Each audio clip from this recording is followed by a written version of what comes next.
Okay, we continue in Shmuel Aleph, Perek Chaf Hey. We just finished Pasuk Ches. David sends his troop to ask from Naval for food, and we mentioned in Pasuk Ches on the words Ki al Yom Tov Banu. We have come on the Yom Tov, and Rashi says that it was Erev Rosh Hashanah, and they needed Sudas Yontif. So the Musar Nevi'im explains. He says, first of all, it's a mitzvah to give out food to people who need on certainly for Rosh Hashanah. Psukim in the Navi that talk about how on Rosh Hashanah they were commanded by the prophet to go and eat good foods because it's a holy day to Hashem. So they obviously wanted to have a Sudas Yontif. You'd figure time before Rosh Hashanah is a pretty spiritual time. Even people who are not so observant, at least on Rosh Hashanah, they give a little more tzedakah, they go to Shul for high holidays, a little more of a spiritual time. He's just finished with his shearing the sheep, which is also a yontif in and of itself. And the Musar Nevi'im explains, you see the greatness of David, that even though he obviously has reached an extremely impoverished state, that you have to be begging for food before Rosh Hashanah. And why was this happening? Because of the fact that he had to keep running away from Shul. And still at all, as you'll see again in the later next chapter, not this chapter, but next chapter again, when he sees Shul again, and again Shul is in his hands, and he could have killed Shul again, second time, he still will let him go. Another example of that. So you see the greatness of David, and he doesn't say, but obviously, he's not tempted to steal. I mean, as you recall, the servants of David said that we didn't steal anything from the shepherds. We protected them. If anything, they were amazingly honest people. You could have certainly justified taking one sheep, stealing it, and having something to eat. But they didn't. So you see a tremendous amount of tzidkus on David's part, and he accepts everything the way it comes without any, taking revenge or anything of that nature. As well, the Musar Nevi'im points out, there is a question that can be asked, is that why did David ask for any gifts from Naval? The Gemara in Sota says, Kol hanehena mitzarei ayin over v'lav. Anyone who benefits from a person who has a very narrow eye, a very cheap person, if you receive gifts of them, you've transgressed a negative commandment. As it says in Mishlei, it says, Al tilachem es lechem ra'ayin. You shouldn't take bread from a person who has a very narrow eye. In other words, you shouldn't ask from those kinds of people. Probably they don't want to give, whatever. But you're not supposed to benefit from them. As well, it says, and you'll see shortly, he will receive a gift from Avigail, which we'll see is the wife of Naval. And it says, Gemara also says, you're not allowed to take gifts from a woman, a married woman, especially if it's a very large gift, because maybe the husband would disapprove. So, so you have to understand, why is he looking for handouts, and he does accept handouts at the end. So he answers very nicely. It's based on a Ran that's brought on Halacha in the Ramah. It says an interesting Halacha, that if you do a favor for somebody, and the guy, and let's say the guy didn't ask you to do the favor, you on your own initiative, you do someone a favor, and now you ask for some payment for it, and it's a genuine favor. It's not stam. It's a real favor. You did a service for the guy, and the guy really benefited from that. So the person says, you did it for me for free. I didn't ask you to do it. I didn't ask you to do it. You did it. Thank you very much. It was a freebie. Ramah says no. Ramah says you have to pay him. The guy really did a legitimate benefit, not just, he didn't do anything, he didn't care for it. Here, clearly, David saved the sheep many times. There's clear financial benefit that Novel got from it. So here, David is asking for payment. He's not asking for a gift. Not asking for a gift, he's asking for payment. According to the law, the guy is obligated to pay. If you do the guy a favor, even though he didn't tell you to, you got to pay him. Clearly, they did this favor. So that's how David is coming. So, and according to law, Novel should have given him something, and he didn't. You do somebody a favor, and he gets a tangible benefit from it. But they never asked you. They didn't even know you were doing it. Then you tell them you did this for them. And then let's say the guy's fence was broken, and you went and fixed the guy's fence. You gave him a benefit. Normally, you'd call the repairman. Yeah, but I could have been saying, I'm gonna get a brand new fence anyway, so I didn't want to pay to get it fixed. I mean, why should I be obligated to pay something? That's okay. I know it's off track. It's off track, but clearly you benefited, and clearly there is sooner or later you would have bought it. You would have done it. Here's clearly, if David and his men would not have protected them, he would have lost dozens of sheep. Lost dozens of sheep. So what are you talking about? So the guy saved you money, so you pay him for it. I mean, I understand. What's the reason not to pay him? If I cut your grass unrequested by you, and then I come and say, Rabbi Michalowicz, if you normally would pay, but I'm giving you a direct. We're not talking about things where I mean, would you have to cut the grass? Eventually, you have to cut your grass. Okay, so then how would you get the grass cut? You'd call someone to cut it, or you'd spend your own time, which is worth money, to cut it as well. So pay the guy for the time. In David's case, it's even more obvious. If David would not have saved him, you would have lost 10 sheep, you would have lost $5,000. And I saved you clearly, he saved the money. Clearly. You can't say, well, no, what would you rather have? Rather lose $5,000 or pay him $500 for his time? If I would tell you, Shelley, they're killing your sheep, the guys want them saved or not? That's different. Well, that's what David did. He did a job for him. He did a job for him. And the guy benefited from the job. You're supposed to pay the guy for the fair market value. Of course, the guy can't say, I cut the grass, pay me $50,000 for cutting the grass. What's the value of volunteering, doing it without expecting recompense? It doesn't matter. You got a benefit. You got a direct, tangible benefit from somebody. And it's a benefit that is usually paid for. So you should pay the guy. We're assuming he did a reasonable job. Okay. Right. The guy painted your house in a lousy job. He said, I didn't know. What did you before David came along? What? I don't know. Maybe they lost sheep every year. Maybe they probably had a better year than ever. Probably every year they lost 5, 10, 15 animals every year. This year they didn't lose any. So David gave him a tangible benefit. That's the halach of the Ramah. This guy did a real service that you would have paid for. You can't say, well, my good fortune, you did it, sucker. No. If somebody does something for you that is a direct financial benefit, I'm not talking that I opened the door for you. I carried your suitcase up the stairs, so now pay me $50. No, I'm talking about something that you normally would pay for. Just because the guy didn't make up the deal, but you should pay him whatever. I'm sure there's halachas. How much you pay, reasonable amount of pay, whatever. Yeah, how do you judge how much? Those are all details, Yeah. getting off the track. But one thing's for sure, David did a service that clearly any normal person would pay for. If I'm telling you last year, I see the last 3 years, you lost 10 to 15 sheep, I'll be there, no sheep will be lost. Guy's out of his mind not to pay somebody for the money. What is he doing? He's just... So it's not to do with telling up front. That's the whole point. The point is you got a direct financial benefit. Pay for it. That's like protection. Not protection. You would have done it anyway. You would clearly do that. You just whatever. He didn't have shepherds who were courageous enough to stop them. Right? And now the guy does it, and you got a benefit. Let's count. You have 10 more animals. 10 more animals, you made $5,000. The guys worked weeks and weeks. You should pay them. You should pay them a certain amount of money because you got a direct benefit from that. Understand?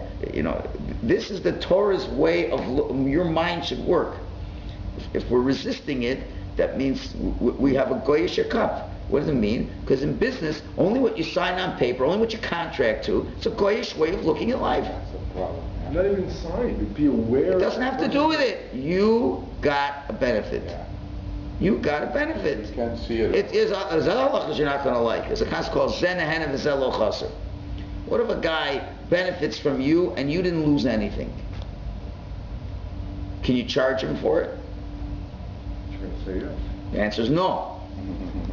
And if you charge him, you're mice of stone. You're like a sodomite.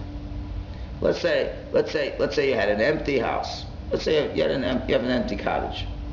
Cottage up north, yeah. And you weren't using it. For sure you weren't using it. You weren't using it. The guy goes, he was traveling by, he didn't have a place to sleep that night, he knocks on the door, nobody answers, he goes into your cottage, he sleeps there for the night. And cleans up, and doesn't leave a mess, and it's exactly the way it was before he left, after he leaves. He slept there for a week. And then you find out. Then you say, hey, people rent those cottages out. A normal cottage rented out for $1,000. You know what? He benefited, but you didn't lose anything. You weren't planning on using it. You weren't going to use it. You didn't lose any money. You don't pay. That's the halacha. That's the halacha. In a goyish world, I wouldn't say that. Yeah. The Torah world is a different world. It's no skin off your nose. So why should you get any money? You weren't planning on getting money. We're not talking. You planned on renting it, and he took it. Now you couldn't rent it. Then he gave you a financial loss. Those are the halachas. Similarly, if a guy does something, a work for you, and you clearly are benefiting from it, you clearly are financially gaining from it, you should pay the guy. It doesn't matter if you asked. There's a recognition that you received a benefit that you normally should have to pay for, and you financially get, you have to pay. That's all. That's a Torah way of looking at things. In a goyish world, they don't look at it that way. Goyish world is, I get what I can out of you. And you're a sucker to do it, too bad. In Canadian law, you don't pay. That's the difference. Canadian law is not based on Torah law. So anyway, that's just a side point. I don't want to make the whole class out of, financial decision. But that's the Torah way of looking at things. And we got to get our heads wrapped around that idea. It's just like the Torah says, in Canadian law, are they going to enforce you have to give 10% of your money for charity? No, it's two very different. In Jewish law, we enforce that. It's two different concepts. What do you mean? Why should I give charity? Why should I give charity? Where in the world should I give charity? You know why? Because there's a God who runs the world, and a God that says you have to know there's a God, and you have to be a mensch. And everything comes from God. But now, Goyish world doesn't believe in that. So the same thing. Somebody worked for you, you got a benefit. Simple. Hakara satov. You got a benefit, pay for it. That's all. In Canada, no, I didn't make a deal, didn't make an arrangement, didn't sign with this. In Canada, it's even more than that. You say, you promise you this, you just don't sign on the dotted line. You say, sure, deliver it. You make a verbal agreement, this and that, and then you make a paper, but in the fine print you make one line that says everything I said isn't true. And then the guy does lots of work, you don't pay him anything, and you're off scot-free. That's all Canadian law. Canadian law is what's written, what's exactly is. That's not Jewish law. Jewish law is Zaya Mensch. Well, that's not what I'm saying, though. I'm just saying the concept of not even knowing the guy's going to do it doesn't matter. Did you get a financial benefit, yes or no? Yes or no? Yes. So pay for it. That's all. Pay for it. You're not losing here. We're not talking about a person that did something you didn't even want to do. You're not happy that it was done. You're very happy it was done. So go pay for it. It's a mental way to act. Right? We got to work on that. Obviously, Novel was a Canadian, okay, and he says I didn't ask for it. Rabbi, include the States in this too, please. What? Don't say Canada only. The United States is much nicer than Canada. Yeah, right. Much nicer. They protect the whole world. Yeah, right. Yeah, I think you Canadians can't get over it. Yeah, that's right. You can't get over it. America's the greatest country in the world. It's going down, but it's still the greatst country in the world. Canada is. Okay, fine. We're not going to get into discussion. Yes, we should. Okay. Anyway, so obviously Naval, we'll see in his response, it gives a very, very negative response. We're on Pasuk Tes. Vayavo nare David, so the young men from David, they come, Vayidabro novel kachol advarim ha'elu b'shem David, they said all the words that David told them to say, Vayanuchu, literally the word means, Vayanuchu means, and they rested. So Malum explains that the pasuk is going out of its way to show that Novel had no reason to give the answer that he's going to give. And number one, they did their shlichus exactly the way David told them to do it. It was words of supplication and kindness and no harshness. And therefore it says, number one, they did kechol advarim ha'elu, like all these words. Exactly what David told them to do that in a nice way. That's how they did it. And maybe they think they said in their own name. No, they said it b'shem David, to know it's come from David. And don't think they added any words or anything else, because then it says vayanuchu, and then they stopped. They stopped. In other words, they didn't add any words, they didn't embellish, they did exactly as David said, and David's words were very pleasant words. So you might think, well, maybe David told them to speak very nicely, maybe they didn't speak so nicely, maybe that's why Novel gave a very negative reaction, as we'll see. No, they did everything exactly as was said, and the way we heard David's ask for it, which is such a nice way, then certainly he should have responded in such a nice way as well. Rashi adds that they were also very tired from the trip, and therefore they didn't rest. First of all, you can imagine they're hungry, they're probably starving, and now they went all the way to Novel, and now they're very tired. But in spite of the fact they were tired, they right away did their mission. They asked the way David said, and only then did they take a break. They would probably have wanted to take a break before they spoke to them. They were probably very tired. But they went and did it anyway, and only after they did their mission, then did they take a break. Okay, so now comes the typical Goyish answer. Pasuk Tes. Vayavo nare, Pasuk Yud. Vayan Novel es avdei David, and Novel answered the servants of David. It's interesting how we're changing the description. In Pasuk Tes it's called Na'arei David. In Pasuk Yud it's called Avdei David. First they're called young lads, and now they're called servants. If you see in Pasuk Hey, David keeps calling them Na'arim. In Pasuk Hey he calls them Na'arim. He speaks to the Na'arim. Twice it says the words Na'arim. David says, and then Vayavu Nare David. Nar means a young man, also means, even if they're older, we see Yehoshua, even though he's much older, he's called a Nar, meaning as a youthfulness. As a youthfulness. And it's not a negative term often.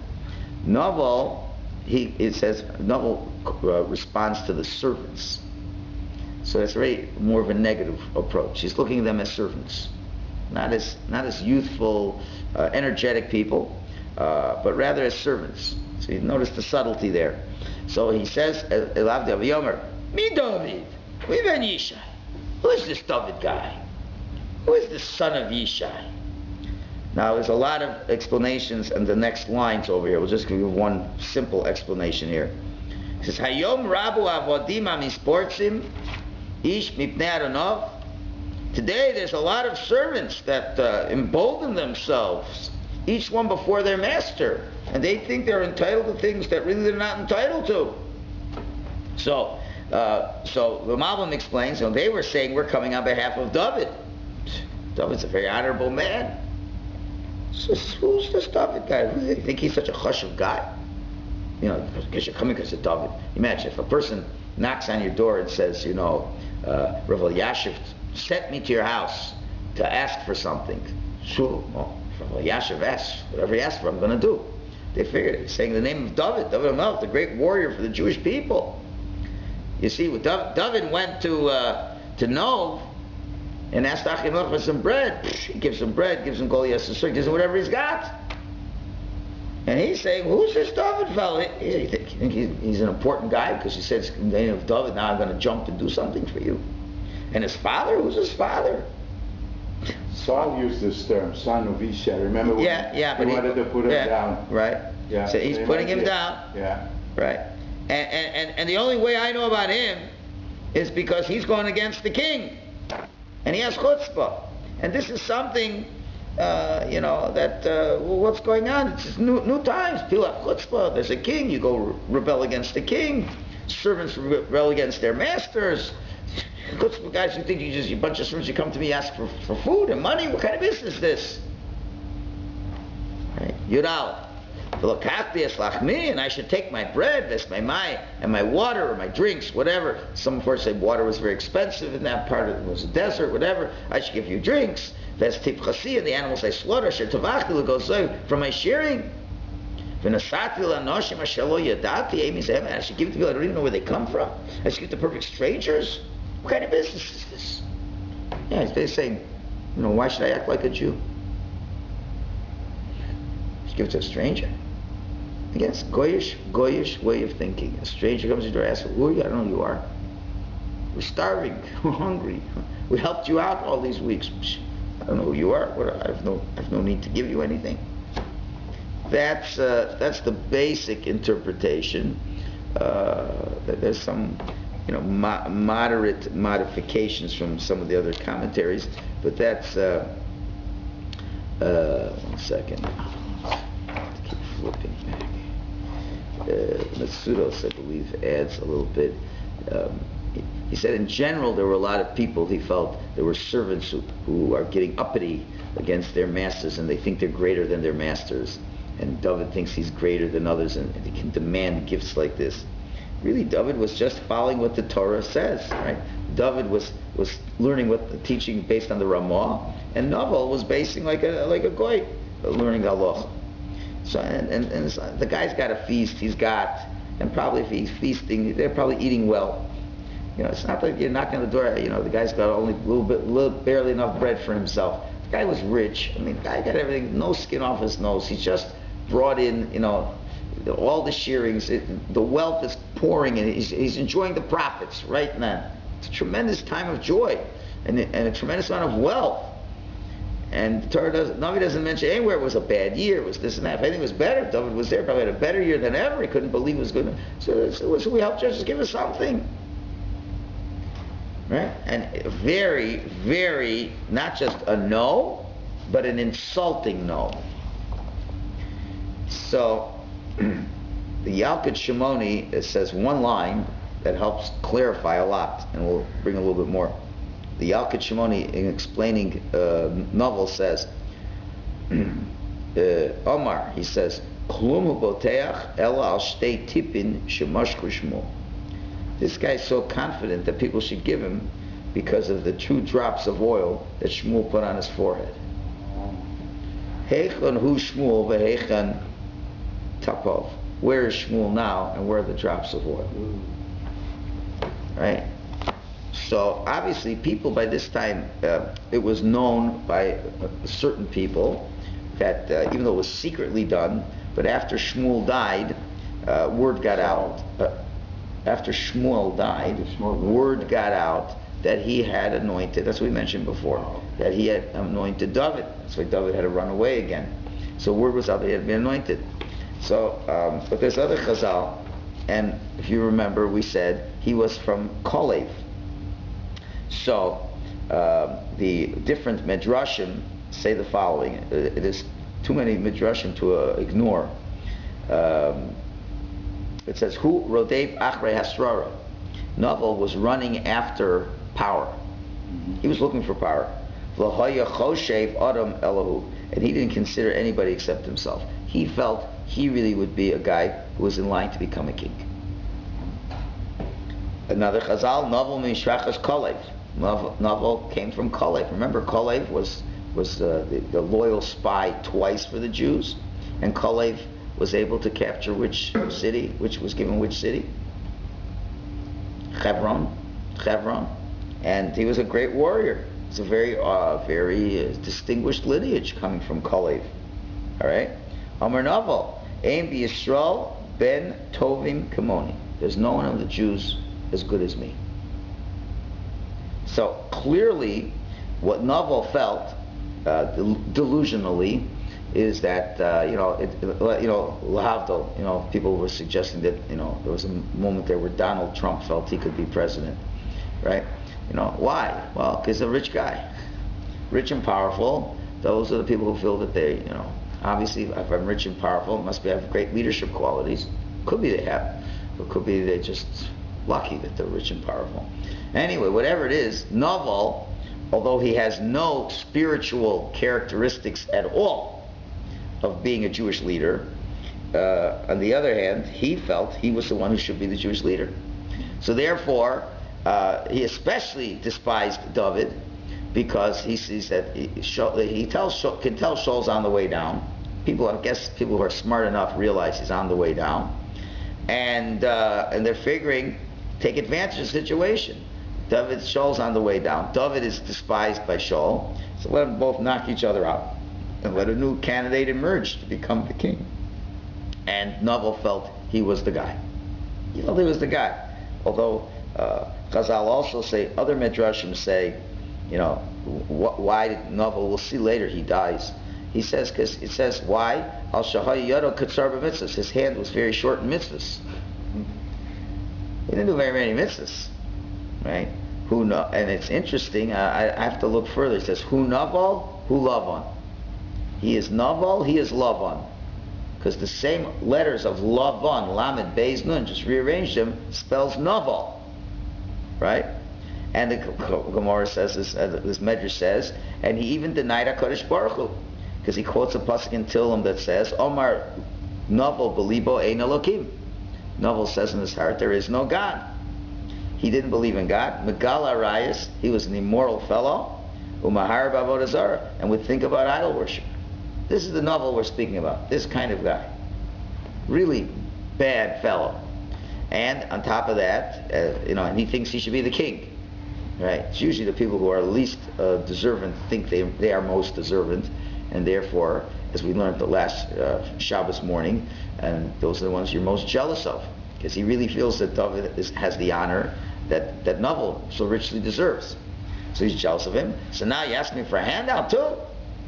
He gives him, blows him away with such insulting words. Okay, so now pasuk Yud Beis. So now what's gonna happen from this? Vayafku Nare David, come back to calling them Na'arim. So the Na'arim turn around their path, they head right back. Vayashuvu, they return. Vayavo, they come. Vayagidu lo, and they tell him, meaning David, K'chol advar ma'ela, all these words. So they didn't wait at all. Again, they're hungry. They're this, that, doesn't matter. They didn't waste any time, and they came right back. So it's interesting. The Malbim mentioned, I forget, all the reasons why David said they should get paid, kindnesses and that. He rebuffed them all, but the reason is, but we did work for you that you should pay for. He ignored that totally. So anyway, they come back and they tell him the whole story. Now you're going to see the difference in David and Shaul. Now, without looking ahead. Okay, what should be David's response? Okay. Go and get it. Get what he wants. Go and get what he wants. Go get what he wants. Okay. So we'll see. It's a little bit more than that. Pasuk Gimel. Vayomer David la'anashav. David says to his men. Now they're not called Na'arim anymore. Now they're Anashav. Notice again. You have to notice when we're just changing the descriptors. We've been calling Na'arim the whole time. Young lads. Now he's calling them men. You'll see why. Each man should gird his sword. Put your sword on, whatever. Get your weapons ready. And everybody did. Each man did gird his sword. And David also girded his sword. And 400 men went up after David. 200 stayed behind to watch the stuff that was behind. Watch their stuff. So what's he going to do? He's going to kill him. He's not going to just take his sword. We're going to see. We're going to see from the next few words. Is that logical? We'll see in a minute. All right. but you're going to see. But that's what he's planning on doing. So let's see what Malbim has to say and why he decided to do this. So Malbim says, David considered himself like a king. And he was. He was anointed. And since he was anointed by the king, and most of Shevet Yehuda was already siding with him, most of Yehuda knew that he should be the king. And remember, this guy is from what Shevet? No, Yehuda. Right? Obviously, he thought he should be a king because he was from Yehuda. So he knew well about David. And he judged him as a mored b'malchus, as a person rebelling against the king, who's chayiv misa. And the Gemara brings down a little bit more. The Gemara in Sanhedrin says that when you judge capital cases in the Sanhedrin, there's a certain protocol. And the protocol is when you have either a bezin of 23 or 71, you have to judge a capital case. How do you start the deliberations? You go to the youngest judges and you end with the oldest judge. Why? Because you start with the oldest judge and he says his opinion that will sway everybody that has to go after him. Who's going to argue with him? So you're supposed to first go with the younger ones, let them speak their mind, and then the older one speaks his mind. The Gemara asks how you know this from, so they give one proof from a pasuk in Shmos and one proof from this pasuk here. And what's the proof? Because David said, gird your swords. And what does that mean? He says, we're going to vote. Do you feel he deserves death or not? How do you vote? You vote by putting on your sword. That's a vote. Well, they just followed their order? He wasn't going to give order. He felt this was a capital case that has to be judged. A capital case that has to be judged. So you are my judges. And you'll judge. So they voted and judged that he was deserving of death. And therefore, that's the way this Gemara learns it at least. And David felt since he deserved death, we have to kill this guy. How are you going youngest from oldest from that? Because he said to them, go gird your swords. And then they did, and then he girded his sword. So he was saying, so Gemara explains that vote. Do you think we should kill him or not? How are you going to vote? You're going to vote by putting on your sword. That's your vote. So he told them all to vote first. They all voted first. He's obviously greater than all of them. They all voted. They all put their swords on. Then David said, I'll put my sword. I agree that he has to be put to death. Hang on one second. I understand, but if he would have said, if you think he deserves death, gird your swords. That's what the Gemara reads. But he says, gird your swords, and he's the commander. But he already decided what he needs. He wanted to say how is it? No, okay, the Gemara's reading in between the lines. Yeah. All right, it doesn't say he girded his sword first. If he's commanded them, what would normally be? Normally, if you're the leader of a troop, you say like this, I'm girding my sword, now you follow me and gird your swords. That's the way it normally is done. That normally, if you're just saying they wanted to kill him straight away, so the leader says, guys, let's arm ourselves. Me first, and you guard up, arm yourselves as well. But since he tells them, arm yourselves, look at the detail, too much detail in this pasuk. He says, arm your swords, they arm their swords, then he arms his swords. Well, what's all that detail for? What do you have to say? He could have just said, arm your swords.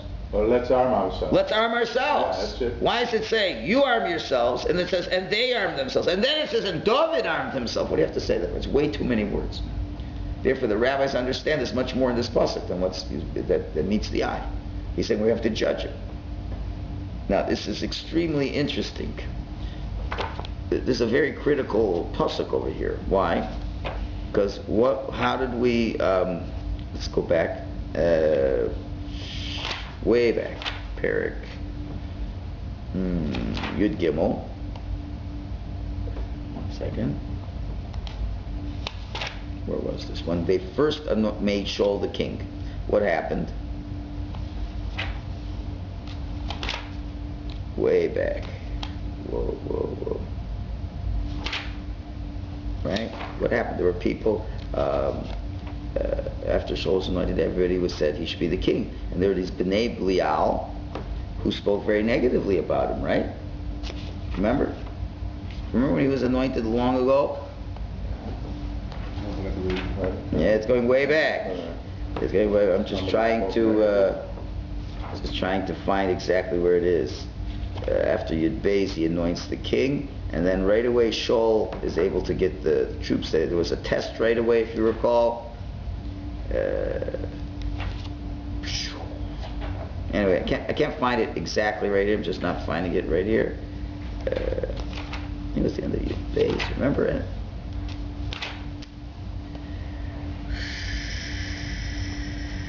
Reducing it out.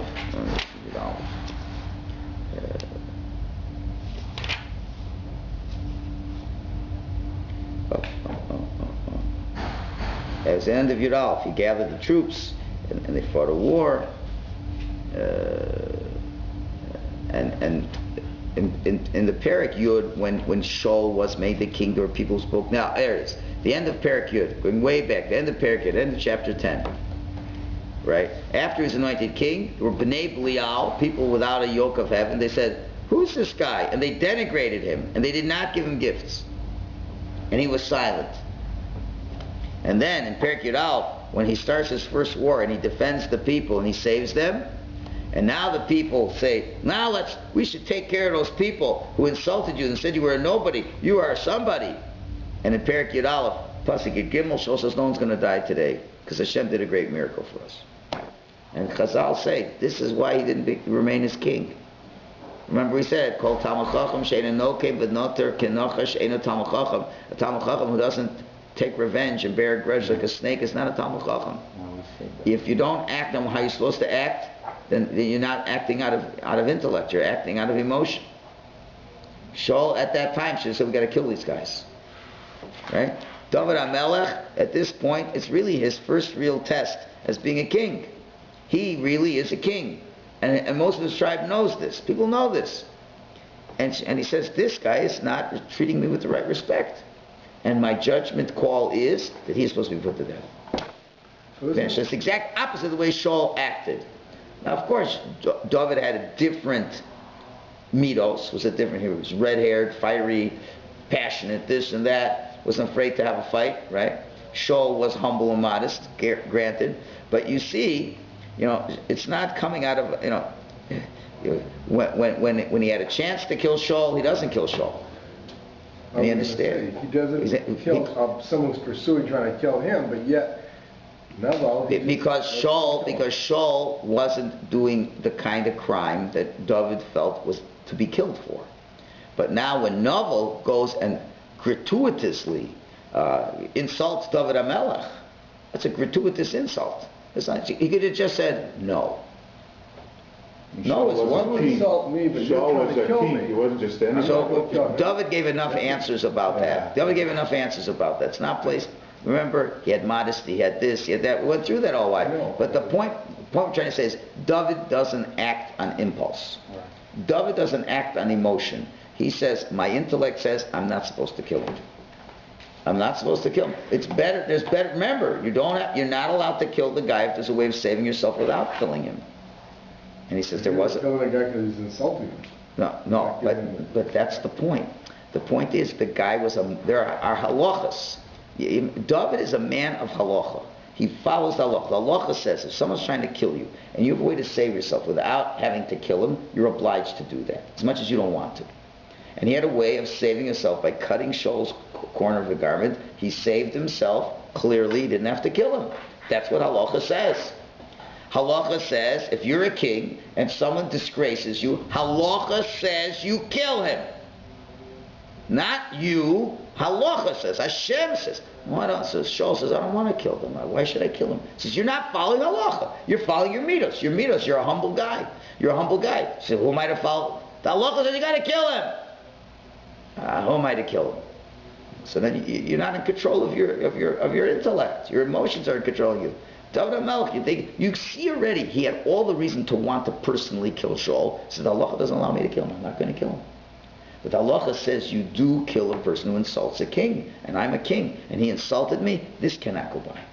That's what halacha says. He's not doing it for his own honor. And you know he's not doing it for his own honor because certainly emotionally he 10 times more wanted to kill Shaul. 10 times more.